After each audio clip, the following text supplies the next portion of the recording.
bien, au vu de ce succès de ce titre de Stay Milano actuellement, il y a Patko Yao qui a affirmé, je cite, Milano vous fait regretter la Team Peya avec son nouveau son là. Ça mousse fort actuellement. Vu que comme vous le savez, Stay Milano et la Team Peya ont produit plusieurs sons dans le passé et sont relativement assez distincts sur le plan artistique actuellement. Face à ce message, il y a Zagba le requin qui va répondre directement à Patko Yao, notamment dans les commentaires, mentionnant le fait qu'il n'a aucun regret et que Patko Yao serait tout simplement dans les émotions. Il affirme, je cite, moi dans le regret actuellement, emoji qui rit, rester dans les émotions, on va gérer la réalité. Allez soutenir l'enfant, le Peya est devenu mode de vie, donc la Team Peya est une marque à vie. En parlant des Z-Prod, voilà, il va affirmer que c'est Ziguinchor Production, donc son label qui produit donc Stay Milano, et donc il n'a aucune raison d'avoir des regrets quant à ce succès de Stay Milano actuellement. Il va affirmer, je cite, Patko, Team Peya, c'est une marque de Peya, un mode de vie, donc c'est à vie. Tant que tu feras le Peya, tu vas penser à des membres de ce mythique groupe. Et ça, c'est une grâce de Dieu. Allons faire les challenges de Stay Milano. Il vient de loin. Ton info, c'est signé Ziguinchor Prod. C'est pas bon regret qui est là. Donc voilà, bien que sur le plan collaboration musicale, la Team Peya et Stay Milano sont devenus assez distants. Zagba ainsi que Samo ont mentionné plusieurs fois qu'il y avait deux personnes qui étaient en charge de la carrière de Stay Milano, notamment les parents de Stay Milano, ont décidé de se charger du management de l'artiste et le label Ziguinchor qui a décidé de s'occuper de la production de Stay Milano.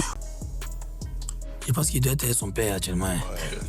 Là, non, mais il était très proche de la Team Peya, ce n'est pas une question à répondre. Donc, déjà que les parents de Stay Milano avaient décidé de se charger, voilà, d'une partie de la carrière de Stay Milano, ça avait suscité pas mal de réactions sur ce qui s'était passé en interne. Surtout que quand la Team Peya gérait la carrière de Stay Milano, il y avait plusieurs collaborations entre la Team Peya et Stay lui-même. Du coup, bien qu'il soit chargé de la production des sons de Stay Milano, il y a aussi des questionnements sur le fait que les collaborations entre Stay Milano et la Team Peya commencent à se voir de moins en moins. Donc voilà, je vous laisse me dire ce que vous en pensez de cette réaction des Zagba et de cette distance entre la carrière de la Team Peya et de celle de Stay Milano.